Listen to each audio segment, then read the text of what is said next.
let not your heart be troubled. You believe in God, believe also in me, Jesus said. In my Father's house are many mansions, and if it were not so, I would have told you. I go to prepare a place for you. And if I go to prepare a place for you, I will come again and receive you to myself, that where I am, there you may be also. That's our hope. In the midst of everything, Jesus is preparing for us a place, listen, in heaven and in all that's going on in the world right now. Believe it or not, God is at work. He's preparing things. We are not sensationalists on one end, and as the pendulum swings, we're not skeptics on the other end. So we're not skeptics, we're not sensationalists as Bible believers. What are we? We're watching the stage be set. In a sense, in our observation with Bible open and the news on, we are stage setters. We're watching God set the stage. First thing I want to shoot at is the origins of the land that we know today on the map as Israel. A lot of people think Israel came into being in 1948, that it's so young as a nation, and that it's somehow the occupier of a land. Tell us about the past regarding Israel. Well, we start with a great promise that Abraham received from the Lord in Genesis 17. In fact, the Lord promised Abraham, and he said in verse 7, I will establish my covenant between me and you and your descendants after you in their generations for an everlasting covenant to be God to you and your descendants after you. And then he said, and also I give to you and your descendants after you the land in which you are a stranger, all the land of Canaan, as an everlasting possession, and I will be their God. So the promise was already given to Abraham in Genesis. And of course, people will say, well, but we're all the sons of Abraham.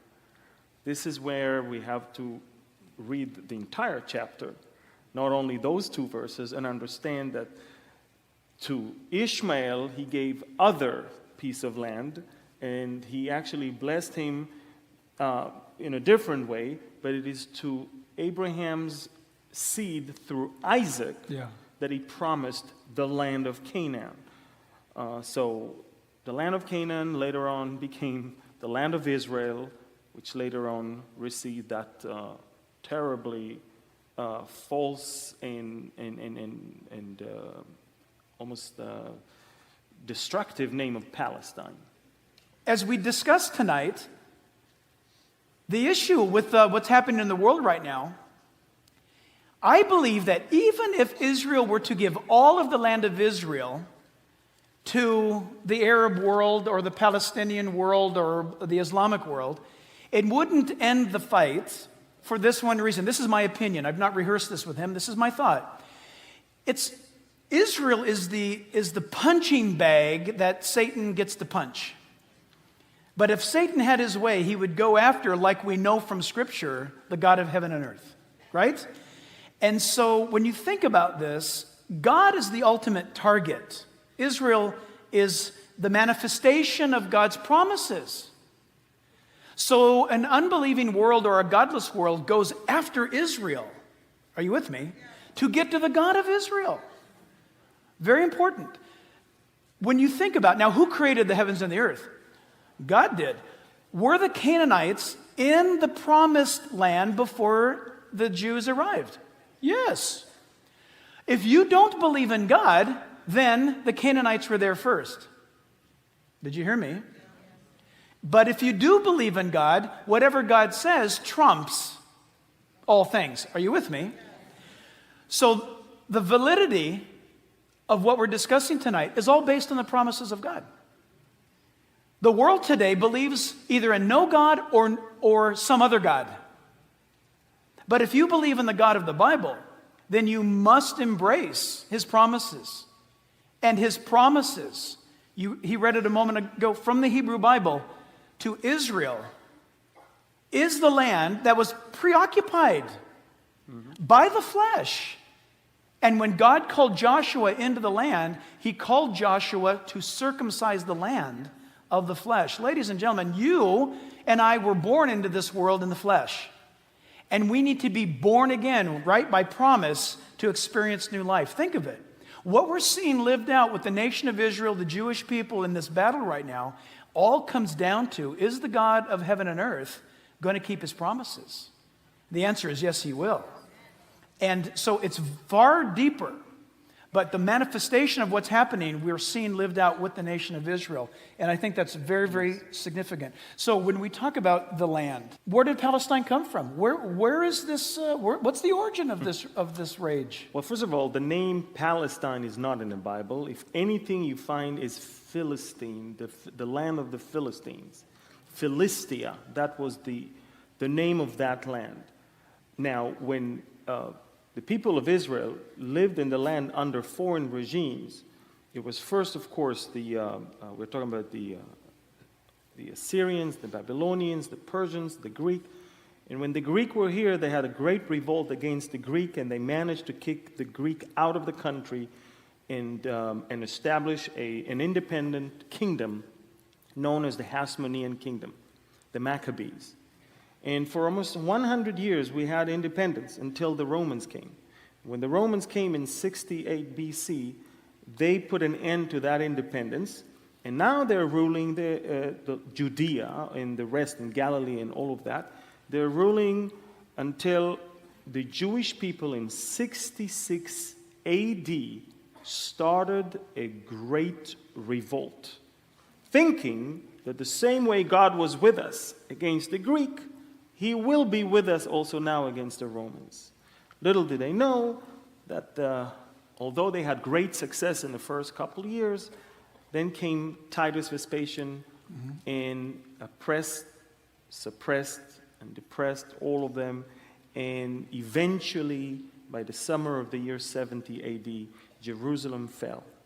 But then, thinking that the Jews have learned their lesson, the Romans allowed the Jews to return back to Jerusalem and establish or maintain a certain measure of independence until the Jews once again started a revolt, this time in the year 132 AD. This time it was actually something quite tragic, because about 100 years after the Jewish people rejected Christ as their Messiah, they are now embracing someone else as their Messiah, whom they chose to lead their revolt, and his name was Bar Kokhba, the son of the stars. That revolt ended up with not only that there was no more temple, now there's no more Israel. Caesar Adrian, in the year 135 AD, brought an end to Jerusalem, leveled it completely, and built on top a pagan city and named it after himself and after his god. And he called it Aelia Capitolina. Aelius Adrianus was his name. Capitolinus, Jupiter, was the name of the god that he worshipped, Jupiter. Now, the other thing he did, he changed the name of the country from Israel, Judea, whatever it was, into Syria Palestina. Why? Naming it after the Old Testament foes of the Jewish people, the Philistines. So, we will name it after their foes. It's sort of an act of humiliation of the Jewish people. They did a lot of things to humiliate the Jews at that time. One of them is that the name of Israel was erased, just like Psalm 83 says, that the name of Israel will be remembered no more. And the name of the old foes of the Jews from the Old Testament, the Philistines, was given to that place instead. The interesting thing is, now if you are naming it after the Philistines, then it's now the land of the Philistines. Now, who were the Philistines? These were the sea people from the Greek Isles that came when they suffered from famine. So it has nothing to do with Arabs or anything like that. But to get even deeper, if you analyze the name Philistine, in the Hebrew it means the invader. Yeah. So when you call yourself, I'm a Palestinian, What are you actually saying? Amazing, huh? The meaning of it.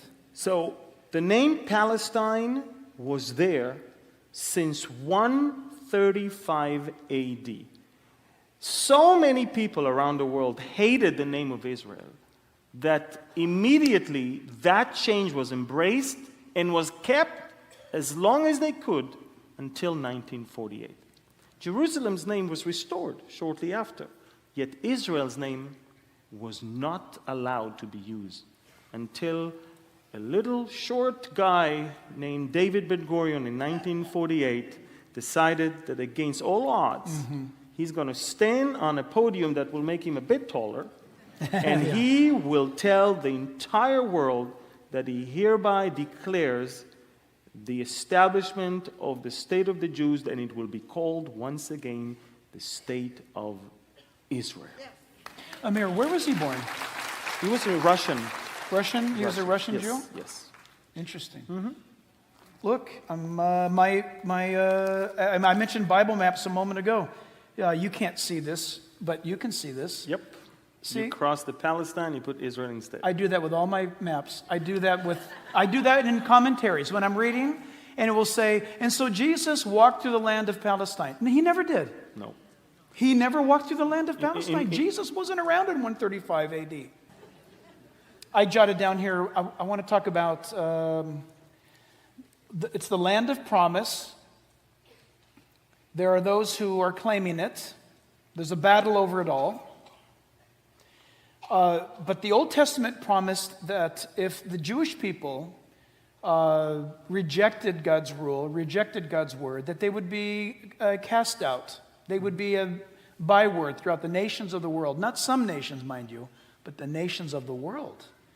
Which leads me to ask you, comment about this thing that is called the diaspora. Diaspora. And in light of the fact God promised Abraham the land, and think of this, everybody, God promises Abraham the land, but the Jewish religious leadership rejects the Messiah, right?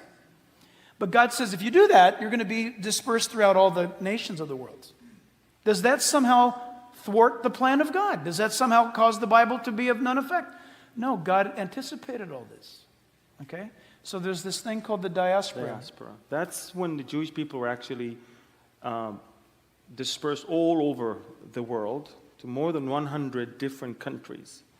And they started living in communities. In fact, we had two different historical episodes of Jewish diaspora. When the northern kingdom of Israel and later on the southern kingdom of Judea fell under the Assyrians and the Babylonians, that's the first time they were driven out of the land, and they had to be out for almost 70 years, if you all remember that. And then it is only the tribe of Judah that returned. Therefore, the name is no longer the children of Israel. Starting from the New Testament, you start hearing the name Jews. It's no longer the children of Israel. Why? Because you're talking about the tribe of Judah, and you're talking about the land of Judea at that time. And so, that was the first phase of diaspora that Judah returned, the tribe of Judah, and then that's what everybody talks about, the 10 lost tribes. They're not lost, don't worry. But speaking of that, it's because it was only the tribe of Judah and Levi, the Kohens and the Levites that were with him, that returned back to the land. So when the prophets of old are talking about the mass return of the children of Israel, not the tribe of Judah, from the four corners of the world, they're not talking about the return to Judea at the end of the Assyrian and Babylonian thing. They're talking about a futuristic event where Jews will come in great numbers from different parts of the world back to the land of Israel. My grandparents, from both sides, were not born in Israel. In fact, both my parents were not even born in Israel. I'm the first generation in my family that was born in the country. My mother's parents are Polish and Russian. Believe it or not, my mom is blonde. And yes. And my father's side is from Portugal. And from Portugal, they were expelled by Ferdinand and Isabella, if you remember, all the way to different parts of the Mediterranean basin. And his family came to northern Africa, to the area of Tunisia. And from there, my father came to Israel. So every Israeli today is somehow related to the diaspora. Either his parents or grandparents were from that part. Very few Israelis, very few like the one we know, are more than 2 generations in the land. You and I have a friend, and I won't mention his name, but his family, remember, from the diaspora wound up in Yemen. Correct. And when his parents heard about the independence in 1948, they packed up everything they had in Yemen and they began walking to Israel. Walking. They walked. And at some point, this has nothing to do with the story, but it's cool. At some point, they, under the hardship of it, they couldn't continue any further with his sister or an aunt or something like this, and they had to leave her on the path as they walked, lamenting all the way. Imagine the drive, a love of a country that for whatever the situations and the dynamic is, they set their daughter down to die on the path. Lo and behold, what happens? He winds up meeting up with her years later. Someone picked her up and took her, and what's the point? God so much so brings his people home. But these are people who heard Israel. They were born in Yemen. Israel's been liberated. We're a nation. And they imagine you leaving your home and going to your promised land. The same goes with the story of the Ethiopian Jews that were there, locked between a very hostile Muslim country, Sudan, and their very corrupt leadership of Ethiopia. They were caught in between. The Israeli intelligence, the Mossad, sent a team to bribe Sudanese officials and to prepare, and another team that had nothing to do with that, to prepare a certain area in the desert in Sudan where we are going to have C-130s landing and picking the Jewish people back to Israel. And not only that, we sent 747s. Right. We emptied them from chairs and we packed them with 1,000 people each. Yeah, in each plane. They took all the seats out of the 747s to get as many people in. It's TSA not approved. I mean, it's... in fact, on one of the flights, they landed with more than they took off because the women gave birth. Yes, I remember. On the plane. Baby was born on the plane. Correct. Babies were born on the plane. So when you hear about God bringing back the Jewish people from the 4 corners of the world, it's beyond what the Western mindset can comprehend. Yeah. It's beyond that. There's no country on planet Earth that its secret service is in the business of gathering Jews from all corners of the world, bribing governments, preparing landing strips in order to bring them back to the land. So this is unprecedented. It's so true, and I mean this. I'm not saying this to be funny about it. I'm thankful for it. But for those of you who've been to Israel, and this is my plug for Israel. You go to Israel. Trust me, you'll never find greater food anywhere in the world. I can prove it. You want to know why? Because all the Jews who were born and raised in Italy, when they went back to Israel, they brought all the pasta and all this. And then you walk to the next cafe, and all the Jews who were born in South America bring these amazing flavors. Point all around the world, they have the most amazing food, but listen, as you mentioned, the most amazing physical characteristics, remarkable. And everything, listen, the intelligence. Listen, I'm going to mess this up, but I'll be really close. The overwhelming ethnic group of Nobel Prize winners are Jews. But since 2004, there have been 12 Nobel Prize winners being Jewish. Think of that in various areas. Think of it. Even in their time of captivity, see, well, the Jews rule the world. They run all the businesses. They're in banking. They're in all these high-end things. Yes, guess who did that to them? Well, God did, but in a strange way. When because of their disobedience, God sends them into Egypt, right? What did the Egyptians have them do? All the hard work. Because they were slaves. Figure out my crops. Who did that? The slave Jews. Figure out how we do this. You're going to know this in a moment. A light's going to come on. Figure this out, will you? We'll pay you we'll keep you alive if you figure it out. So they did all these things. They learned how to do construction. They learned how to cook. Listen, they learned how to do math. Joseph was one of those guys. Joseph knew it all. And when he came out, he taught it to all of his buddies. Every time a Jew goes into captivity, look, Schindler's List, Adolf Hitler, happened again. When they're set free, they are infused into any nation's economy and they cause it to explode because they're so smart and they've been trained at the labor. God's brilliance, even in that. And look what they traded the Jews in Europe for.